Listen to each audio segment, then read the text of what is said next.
welcome to a very special edition of the Reading Corner. Today I'm joined by Alec Gill. And Alec Gill is a historian, author, photographer, filmmaker, and his speciality is Hessel Road, and therefore has a strong connection to our school, Newington Academy. So, Alec, did you grow up on Hessel Road? That's a good question. A lot of people ask me about if I grew up on Hessel Road, and a lot of people think I did, but I didn't. The truth is, but I'm born in Hull, and I was born in the Old Town, so that's neither East Hull or West Hull, and so I was like in the middle, because Hull used to be, the Old Town used to be walled, and off Lowgate, if you know where Guildhall is, there's a little street called Salthouse Lane. Whether they had salt stored there, I don't know. But anyway, it was another little lane. And my Granny Gill, she owned this house where I was born. And I don't know if you used to watch Call the Midwife, but a TV programme recently. And they used to have home deliveries. A lot of children now, maybe all of them, are delivered in a hospital, maternity hospital.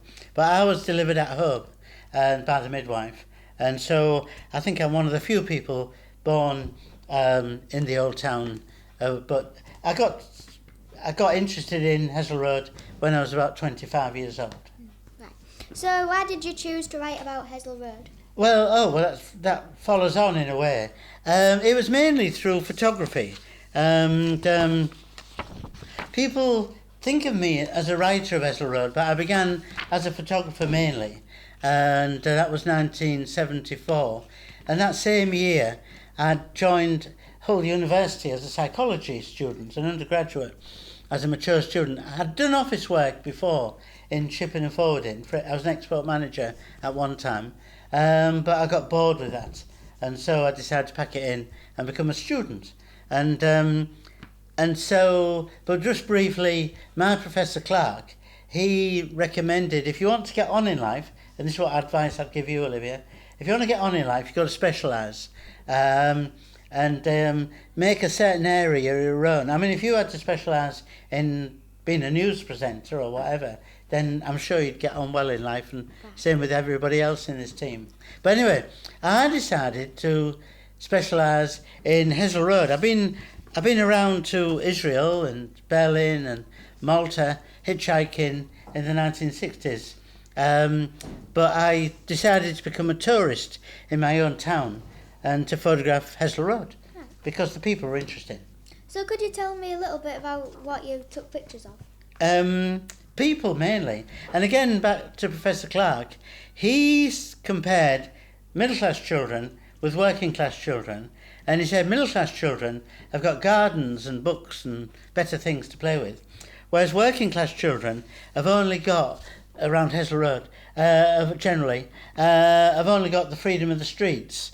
And so I decided, having grown up on the streets and the bomb buildings of Hull's Old Town after the war, Second World War that is, I decided to look at the freedom of the streets theme and photograph the children playing on the bomb buildings. And Right. so that was a good start, and it grew from there. So what is your favourite book or film that you wrote? Well, that's interesting. The one I was reluctant to do, I think if you can pass me the yellow one there, the favourite one is actually The 3-Day Millionaires, and this is the longest of my DVDs. All of them, other 5, are 1 hour long, but this is 1 hour 20 minutes because there's so much to squeeze in. Yeah. The 3 days, and the men coming ashore, then having a good time, and then the married men having a hard time, because they've got children and other things. And then on the 3rd day, this is the structure of the DVD, on the 3rd day they have this dilemma about whether to go back to sea or not because it was a dangerous job. So there's a lot of humour in Hessel Road, and that's one of my favourite ones. Right.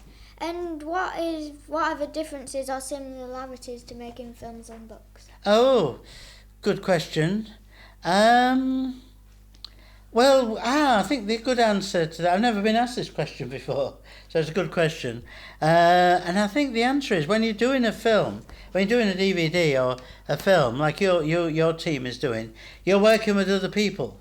and you're part of a team. I mean, I had to have a cameraman, and Rob Walters, he was the editor and the owner of the Dovedale Studios, which was on Hessel Road, Galton Street. You're part of a team, and you have to interview people and go and cooperate. You know, we do a lot of work, interacting, social interaction.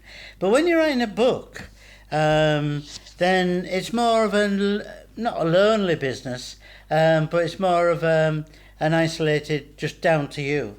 And you've got to spend lots of hours on your own. And I like doing both. I like mixing with people, but I like writing and drafting and redrafting, because you get to this point where it becomes quite exhilarating with a pen and paper, and then you put it onto computer. And it's quite a dynamic process. And what you're doing, you're just taking nothing. You know, you've got a pencil and a piece of paper, and you're telling a story, and everything has a beginning, middle, and end.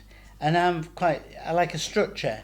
Once you've got a plan for either a DVD or a book, for me that's the hardest bit, getting a good plan as a beginning, middle, and I think the advice I would give to your listeners, your viewers, is begin at the end. Never begin at the beginning, because once you know where you're going in a book or a DVD, then that's easy. It's like a car journey.